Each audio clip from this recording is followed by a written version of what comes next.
Hi, my name is Brent. I'm a current student at Syracuse University and a big fan of college sports.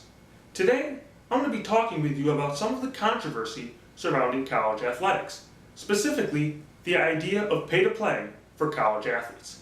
This has always been a very debatable topic, but recently the pro-pay argument has gained traction among the media and many sports fans.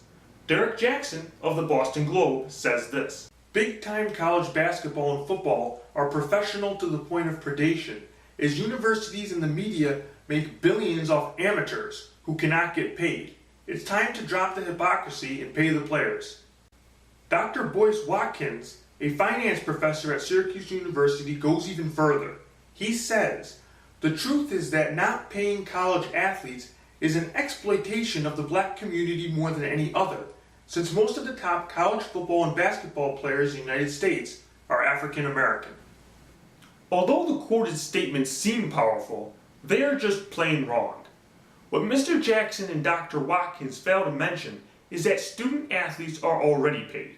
According to the NCAA, in 2006, the average athletic scholarship at a public school was worth more than $100,000.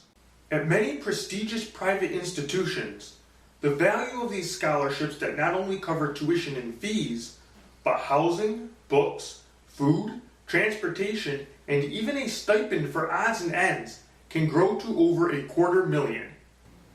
An argument that many pro-pay advocates make is that amateurism has outlived its usefulness. They point to the commercialization of college athletes as the reason, but the proposed solution is to turn college athletics into a professional league? That seems outrageous, because that is why we have professional sports, so that athletes can earn a living being one. Let us use Brandon Jennings, currently playing for the Milwaukee Bucks in the NBA, as an example.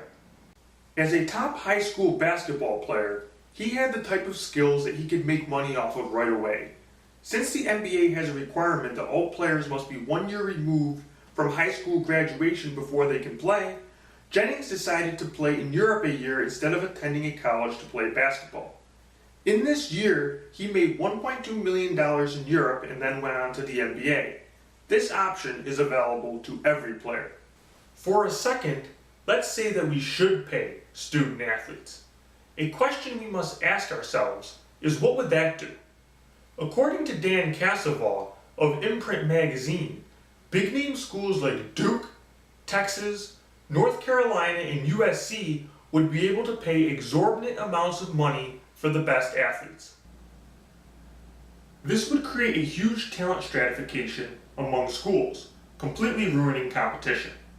Another problem that this would create is a lack of funding for the sports that do not make money for the school. Since athletic budgets for all sports come out of the same pot, the profits made from men's basketball and football are used to pay for the unprofitable sports.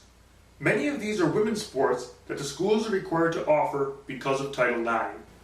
Considering this, I think that paying student athletes would cause a dramatic shift in the college sports landscape. I do not think that college sports would survive as we know them today.